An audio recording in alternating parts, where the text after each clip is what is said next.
Okay. All right. I see the hype. I want some nasty.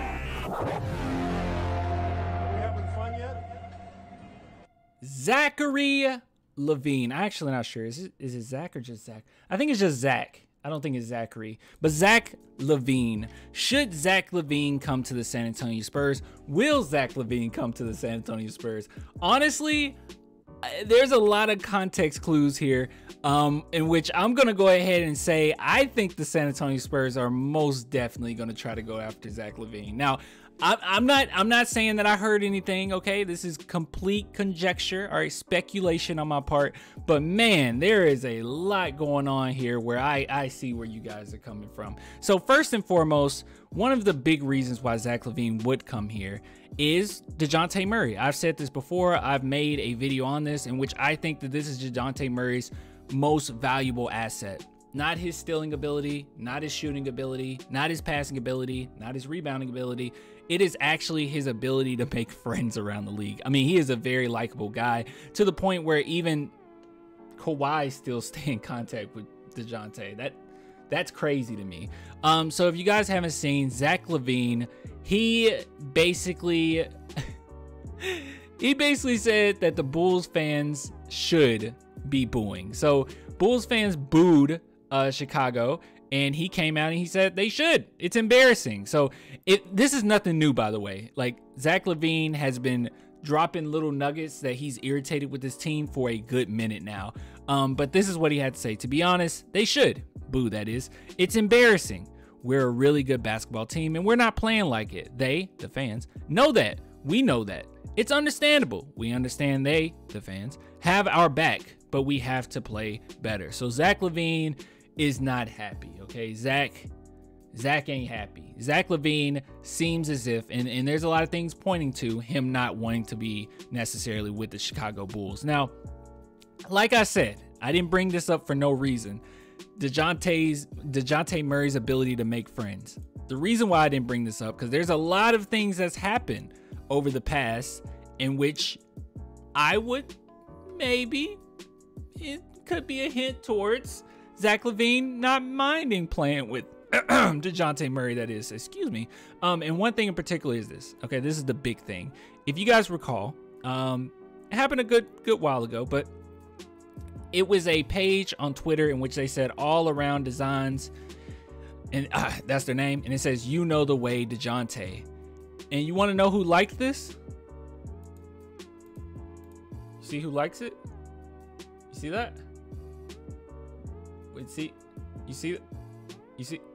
see who liked it? Zach Lavine liked it. So there is obviously something there where Zach Lavine would not mind playing with his friend DeJounte Murray. Now, there's quite a few reasons why I think Zach Lavine coming to the San Antonio Spurs would make sense. And I think that will be a good move for him.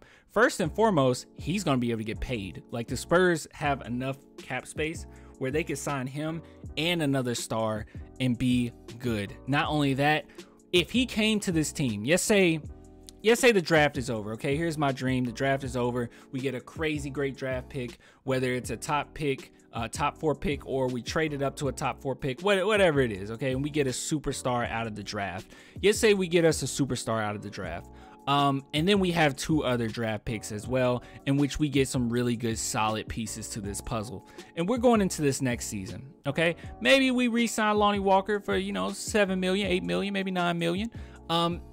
And you have a team all of a sudden where you have a Zach Collins, who's pretty experienced. He has some injuries, but pretty experienced. Not sure about the Jakob Poeltl, what you can do there, but DeJounte Murray, right? Josh Richardson, maybe. Yeah, it's really iffy who's going to be on there. But what I'm saying is you're going to have a very solid team with a lot of role players, but also just pieces to a overall bigger puzzle. Zach Lavine would be that guy for the San Antonio Spurs. If they could get DeAndre Ayton, those two would be nasty. Paired with DeJounte Murray, who's only getting better, you got yourself a playoff team at worst. Okay, you have your team. You have a team that's kind of set in stone now. While you're winning, and the Spurs have been wanting this, they've been wanting to eat their cake, make their cake, do a lot of things with the cake, put icing on the cake, like Jay-Z. I don't know. If you got that reference, like Jay-Z, cake, pound cake.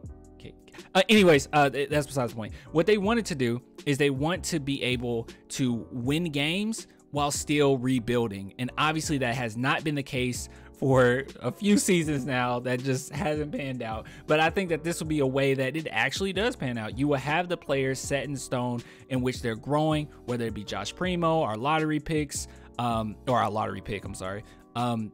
Obviously Devin Vassell, like they'll be able to grow. They're very young and they'll be able to grow. And while they're growing and playing hard, because they're going to play hard, you have a pretty nice foundational team with DeAndre Ayton, who's, you know, only getting better, with Zach Lavine and with DeJounte Murray. You would have a very solid team that can compete almost against anybody. So I just wanted to throw that out there because I know that the San Antonio Spurs are going to try and make some type of moves. But Zach Lavine, him calling out his team once again, and this has been kind of a continuous theme throughout the season, I would not be surprised if our boy end up with our boy. Okay, I'm starting to buy into it more and more, and you guys red pill me. So let me know what you think in the comments. Once again, man, I slip over my words sometimes, man. I can't speak. But if you guys want to support the channel and help my speech impediment, please, Patreon, YouTube members, only $2 a month. I'll give it to you guys later. Until next time, deuces.